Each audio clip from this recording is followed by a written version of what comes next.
नमस्कार, स्वागत है आप सभी का सागर कोचिंग सेंटर भुवनपुर में। मैं हूं श्रवण कुमार सागर। आज के इस वीडियो में हम आपके लिए लेकर के राज्य स्तरीय राष्ट्रीय ऐसव मेधा छात्रवृत्ति परीक्षा 2024 यानी बिहार एनएमएस एग्जाम 2024 में पूछे गए प्रश्नों का हल। तो इस वीडियो में हम मैथ पेपर का पार्ट 1 सोल्व करेंगे, जिसमें 90 प्रश्न होते हैं। तो 30 प्रश्न का हल इस वीडियो में हम करने जा रहे हैं। तो चलिए आज की वीडियो को शुरू करते हैं।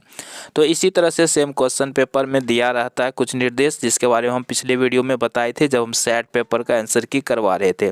तो अगर आपने उस वीडियो को नहीं देखा है तो बिहार एनएमएस वाला प्लेलिस्ट में जा करके देख सकते हैं। इसी तरह से अंग्रेजी हिंदी दोनों में निर्देश दिया रहता है। यहाँ से हमारा पेपर शुरू होता है। तो देखिए पहला प्रश्न है, यहाँ पर देख सकते हैं हिंदी में है, इधर अंग्रेजी में है। तो यहाँ इसमें करना क्या है चलिए देखते हैं। तो यहाँ देखिए 7, 15, 31 दिया हुआ है। इसी तरह का इस चारों ऑप्शन में से कौन सा है ये हमको ढूंढना है। तो चलिए ढूंढते हैं। तो यहाँ पर दिया है 7, 15, 31। तो हमें ये सोचना है कि 7, 15, 31 में कौन सा पैटर्न है, वही पैटर्न इस चारों ऑप्शन में किस में है। तो स्पष्ट है, यहाँ 7 से 15 हो रहा है। तो 7 गुना 2 प्लस 1 करेंगे तो 15 होगा, यानी 7 दूनी 14 और 1 15 होता है। फिर 15 से फिर 31 हो रहा है, तो 15 दूनी 30 और 1 31 हो रहा है, यानी 2 से गुना करके 1 जोड़ रहा है। तो ढूंढते हैं किस में ऐसा है। तो यहाँ 6 दूनी 12, 1 13 होता है, 13 दूनी 26 और 1 27 होता है, ये इसमें गलत है। 3 दूना 6, तो 1 बढ़ा के लिखा, 3 दूनी 6 प्लस 1 है इसमें, और 7 दूनी 14 प्लस 1। देखिए इसमें वही पैटर्न दिया गया है, तो इसलिए ऑप्शन नंबर 2 इसका सही उत्तर होता। चलिए अगला प्रश्न देखते हैं। इसमें 2, 4, 8 है। सेम पैटर्न किस में है। तो 2 से 4, तो 2 दूनी 4, फिर 4 से 8, तो 4 दूनी 8, यानी 2 से गुना किया गया। तो किस ऑप्शन में देखिए 2 से गुना किया गया है। यहाँ पे 13 दूनी 26 और 26 दूना 52, ये तो पहला ही ऑप्शन में मिल गया। तो पहला ही ऑप्शन इसका सही होगा। अगला प्रश्न देखते हैं। 4, 9, 16, ये तो स्पष्ट है। 4 क्या है, 2 का वर्ग है। 9 क्या है, 3 का वर्ग है। 16 क्या है, 4 का वर्ग है, यानी सभी वर्ग संख्या ली गई है। तो देखिए किस ऑप्शन में वर्ग संख्या है। तो आप देखेंगे यहाँ तीसरा नंबर में 1 है जो 1 का वर्ग है, 2 ये 4 है जो 2 का वर्ग है, फिर 9 है जो 3 का वर्ग है। तो वर्ग संख्या किस में है, ऑप्शन नंबर तीसरा में। तो तीसरा इसका सही उत्तर होगा। अगला प्रश्न लेते हैं, क्वेश्चन नंबर 4। ये तो स्पष्ट है कि ये सब घन संख्या है। तो 8 किसका घन है, 2 का। फिर देखिए 27 किसका घन है, 3 का, और 64 4 का घन है, यानी इसमें सभी घन संख्या लिया गया है। तो किस ऑप्शन में घन संख्या है वही आंसर होगा।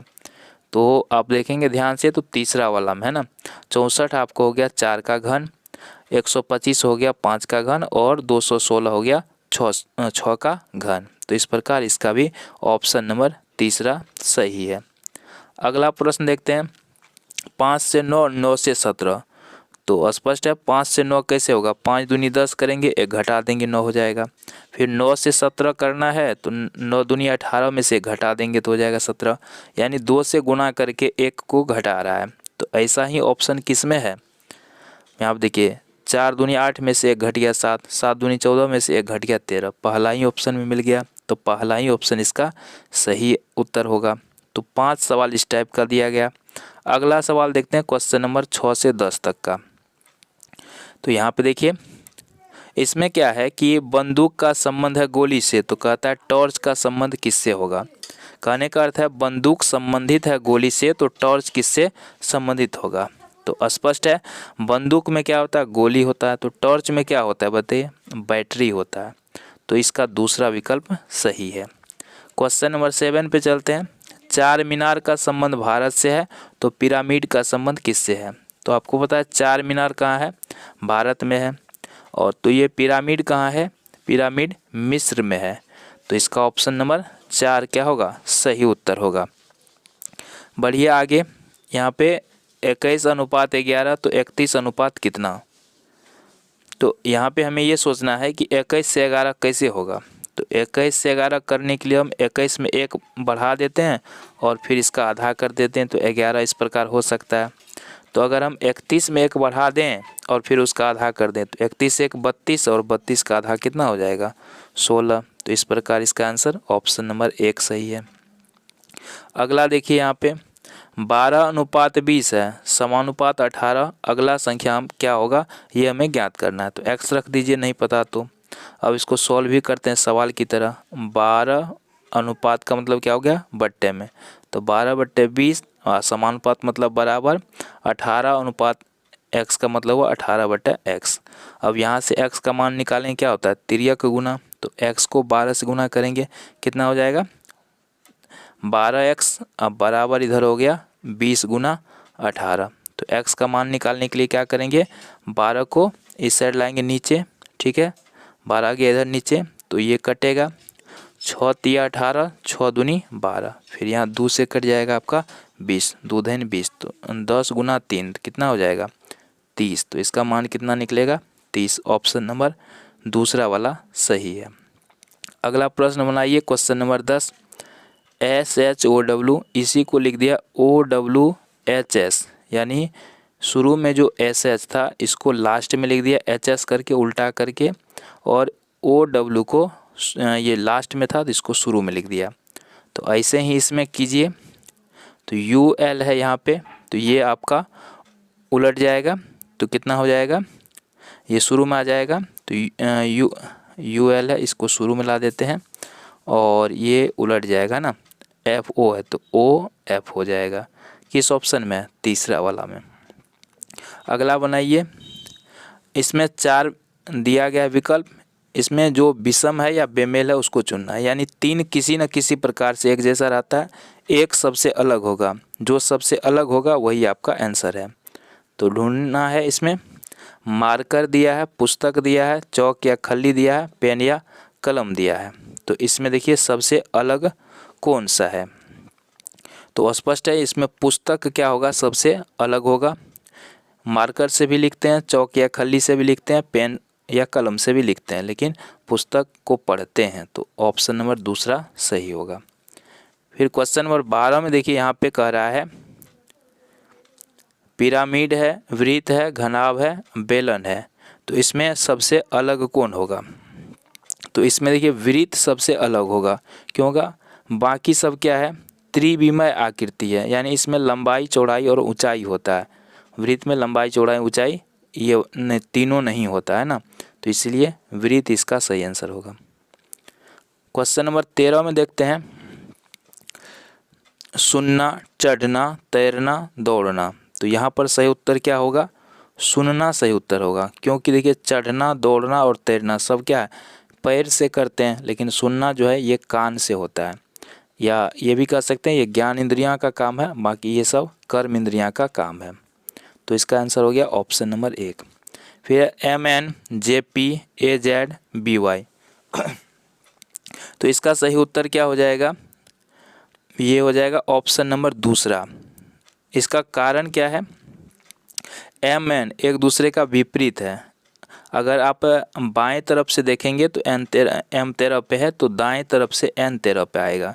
A अगर बाएं तरफ से, यानी कि अगर आप ABCD अगर ऐसे लिखते हैं तो A 1 नंबर पे है, B 2 नंबर पे, C 3 नंबर पे, इस तरह से है ना। तो लास्ट में जो Z होता है, अगर इधर से गिनती करेंगे तो यहाँ पर ये एक दूसरे का उल्टा है, A का उल्टा Z, ये इधर से 1 नंबर पे तो उधर से Z 1 नंबर पे है, B इधर से 2 नंबर पे है तो उधर से Y 2 नंबर पे है, लेकिन दूसरा वाला ऑप्शन में इस तरह से नहीं है, तो दूसरा इसका सही आंसर हो जाएगा। क्वेश्चन नंबर 15 पे चलते हैं। 15 में क्या है, 61 दिया है, 97 दिया है, 51 दिया है, 89 दिया है, तो इसमें सबसे अलग कौन है ये हमें पता लगाना है। तो 51 सबसे अलग होगा, क्योंकि 51 एक भाज्य संख्या है, अब बाकी सभी क्या है अभाज्य संख्या है। क्वेश्चन नंबर 16 में देखिए, 16 में क्या किया है, ये यहाँ पे 13 104, 15 8 120, 12 8 96, 13 8 104, यानी सब में 8 से गुना किया गया है, ठीक है, लेकिन इस वाला ऑप्शन में नहीं किया गया, तो ऑप्शन नंबर 4 सही उत्तर होगा।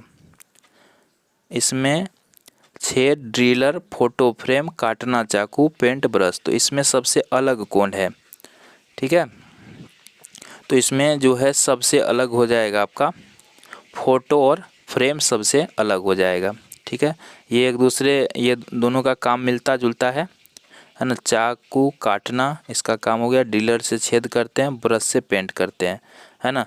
लेकिन फ्रेम से फ़ोटो थोड़ा ना करते हैं, ये एक इसका काम है, ड्रिलर से छेद करना, चाकू से काटना, ब्रश से पेंट करना, लेकिन ये अलग है। तो ऑप्शन नंबर दूसरा सही है। अगला प्रश्न है, आलोक एक कक्षा में 19वें स्थान पर है और नीचे से 38वें स्थान पर है, तो कक्षा में कितने विद्यार्थी हैं। तो इसका फॉर्मूला याद रखना आपको, a + b - 1 बराबर टोटल नंबर, ठीक है। यानी कि a का मतलब है नीचे से स्थान या बाएं से स्थान, b का मतलब ऊपर से स्थान या दाएं से स्थान। तो एक तरफ से 19 दिया हुआ है, दूसरे तरफ से कितना दिया, 38 दिया है, और सूत्र में है -1 बराबर होता है कुल संख्या। तो इसको कर लीजिए, 19 38 हो गया 57 और घटाओ 1 यानी कि 56 स्टूडेंट हो जाएंगे इसमें। तो कौन सा हो जाएगा, 56 नंबर, ये ऑप्शन नंबर दूसरा सही है। क्वेश्चन नंबर 19 पे चलते हैं। इसमें क्या है कि एक समूह में 5 लड़कियां हैं, प्रत्येक की लंबाई अलग अलग है, h केवल e से छोटी है। ये h जो है e से छोटी है, f p जितना लंबा नहीं है, f जो है ये p जितना लंबा नहीं है। इसको नीचे लिखेंगे क्योंकि h केवल e से ही छोटी है ना। तो अगर e के ऊपर में रख देंगे तो e तो कह रहा है कि e से छोटा है h केवल e से ही छोटा है, अगर इसको ऊपर नहीं रख सकते हैं क्योंकि ये सिर्फ e से ही छोटा है। ये हो गया p g से छोटी है, p जो है ना ये g से छोटी है, तो यहाँ बीच में h के बाद क्या आता, g आता। चलिए बन गया। अब इसमें पूछता है उसमें सबसे छोटी कौन है। देखिए सबसे नीचे कौन है, f, तो सबसे छोटा कौन होगा, f। सबसे बड़ा कौन है, e। तो इस प्रकार इसको रख के बना सकते हैं। अगला सवाल है, यदि किसी माह का चौथा दिन शनिवार है तो उस माह के 26वें दिन के 5 दिन पहले कौन सा दिन होगा। 26वां दिन के 5 दिन पहले, तो 26 में से 5 गया तो 21, ठीक है। और यहाँ पर दिया है चौथा दिन, तो 21 में से 4 गया तो कितना बच गया आपका, 17। 17 में भाग देना है 7 से, ठीक है। तो 7 दूनी 14 यानी शेष बचेगा 3। आगे का पूछेगा तो शेष को जोड़ेंगे, पीछे का पूछेगा तो घटाएंगे। तो शनिवार में 3 जोड़ेंगे, तो शनिवार के बाद रविवार, सोमवार, मंगलवार, तो कौन सा दिन आएगा, मंगलवार। हमें लगता है यह क्वेश्चन आपको समझ में नहीं आया होगा, तो इसके लिए आप क्या करेंगे, NMS मैट के नाम से एक प्लेलिस्ट बना हुआ है, ठीक है। NMS मैट के नाम से एक प्लेलिस्ट बना हुआ चैनल पर, उसमें जाएंगे और कैलेंडर रीजनिंग वाला एक वीडियो बनाए हैं जो 30 मिनट का है। वो पुराना वीडियो है और 1 लाख से अधिक लोगों ने उसको देखा है। तो उस वीडियो में हम कैलेंडर में जितने भी टाइप के सवाल आते हैं सबको सॉल्व करके बताए हैं। तो आप उस वीडियो को देख लीजिएगा, तो कैलेंडर वाला सवाल में आपको कोई दिक्कत नहीं होगा। तो उस वीडियो का लिंक हम डिस्क्रिप्शन में भी दे देंगे, तो आप डिस्क्रिप्शन में जाके भी देख सकते हैं, लिंक पर क्लिक करके उस वीडियो को। तो उसमें आपको अच्छा से समझ में आ जाएगा ये कैलेंडर वाला रीजनिंग कैसे बनता है। अगला सवाल देखते हैं, यदि परसों शुक्रवार था तो आगामी परसों के बाद तीसरा दिन क्या होगा। परसों शुक्रवार था, है ना, तो परसों, तो ये हो गया आज, और उससे पहले कल, और उससे पहले परसों। परसों शुक्रवार था, तो कहता आगामी परसों के बाद तीसरा दिन क्या होगा। तो आज पहले पता लगा लीजिए कि आज कौन सा दिन हुआ। तो परसों अगर शुक्रवार था तो कल बीता हुआ कल हो गया बृहस्पतिवार, और फिर उसके बाद तो आज हो गया आपका ये हो गया शुक्रवार, तो उससे पहले आज हो गया बुधवार, ठीक है। आज क्या हो गया, परसों शुक्रवार, अच्छा परसों शुक्रवार, तो उसके बाद शनिवार, अच्छा तो आज रविवार हो गया ना, आज हो गया आपका रविवार, ठीक है। और रविवार के बाद क्या कह रहा है, फिर परसों, तो परसों में फिर 2 दिन आएगा, और फिर उसके तीसरा दिन, तो 3 और 2 हो गया 5 दिन, तो रविवार + 5, तो रविवार का कोड 0, उसमें 5 जोड़ेंगे तो 5वां दिन कौन सा हो जाएगा आपका, ये हो जाएगा आपका शुक्रवार। तो दूसरा विकल्प इसका सही है। अगला देखते हैं क्वेश्चन नंबर 22 में, ये तो बहुत ही आसान है। यहाँ 9 का वर्ग लिख दिया 81, 9 का घन हो गया 729, 8 का वर्ग 64 और 8 का घन 512। तो यहाँ 7 का वर्ग 49, तो 7 का घन कितना हो जाएगा 343। ऑप्शन नंबर तीसरा इसका सही है। अगला सवाल बनाइए क्वेश्चन नंबर 23। इसमें क्या किया है, देखिए यहाँ 6 + 2 हो गया 8, 8 का वर्ग 64, 4 3 7, 7 का वर्ग 49, 3 2 5, 5 का वर्ग कितना हो जाएगा 25। ऑप्शन नंबर 4 सही है। अगला देखिए यहाँ सी होता है 3 नंबर पे, सी कितना नंबर पे होता है अल्फ़ाबेट में 3 नंबर पे, ई 5 नंबर पे, ए 1 नंबर पे, और यहाँ लिखा आई जो 9 नंबर पे होता है। 5 3 8 1 9 इस तरह से बना दिया। ये हो गया डी 4, एफ हो गया 6 और ये हो गया बी 2, तो 6 4 10 2 12 यानी कि एल लिख दिया है ना। तो उसी तरह से इसको सॉल्व कीजिए। तो एफ हो गया आपका 6, एच हो गया 8, डी हो गया 4, तो 6 8 6 14 4 18, 18 को क्या लिखता है 18 नंबर कौन सा लेटर होता है आर होता है। तो ऑप्शन नंबर दूसरा सही है। क्वेश्चन नंबर 25 बनाइए। ई के लिए लिखा है 126, तो ई होता है 5 नंबर पे, 5 का घन होता है 125, एक बढ़ा के लिख दिया। डी होता है 4 नंबर पे, 4 का घन हो गया 64, एक 65, एक बढ़ा के लिख रहा है। जे होता है 10 नंबर पे, 10 का घन होता है 1000, इसमें एक बढ़ा दीजिए तो क्या हो जाएगा 1001, तो इसका आंसर हो जाएगा ऑप्शन नंबर 1। अगला सवाल देखते हैं। वह वेन आरेख चुने जो नीचे दिए वर्गों को सर्वश्रेष्ठ रूप में दिखाता है। राज्य, जिला, शहर, तो इसको कौन दिखाएगा सर्वश्रेष्ठ रूप में, वही आंसर होगा। तो देखिए इसमें कौन दिखाएगा, ये हो गया आपका राज्य, जिला, शहर। तो राज्य होता है, राज्य के अंदर में जिला होता है, जिला के अंदर में शहर होता है। ये पहला वाला दिखाएगा। कौन सी आकृति कमीज पतलून कपड़े के बीच सही संबंध को दर्शाता है। तो देखिए कौन इसमें दर्शाएगा, तो ये कमीज और पतलून, कमीज अलग है पतलून अलग है, और ये कपड़ा है दोनों, तो ये वाला आपको दिखाएगा पहला ऑप्शन।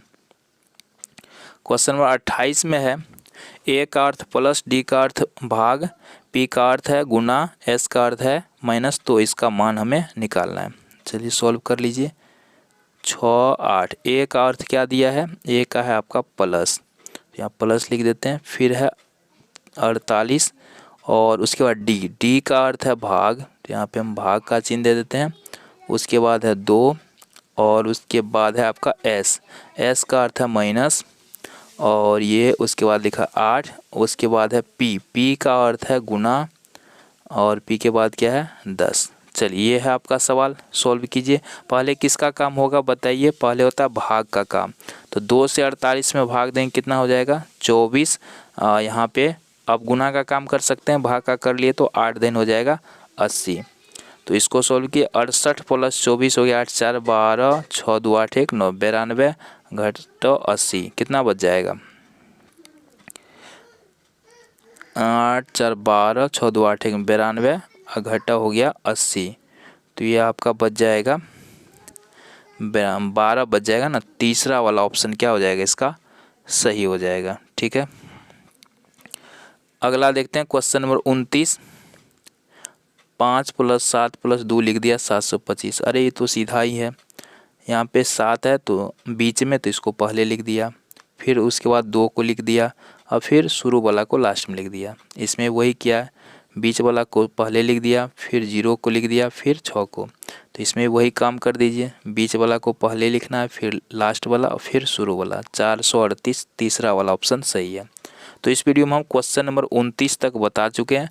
अगले वीडियो में हम क्वेश्चन नंबर 30 से शुरू करके क्वेश्चन नंबर 60 तक बताएंगे पार्ट 2 में।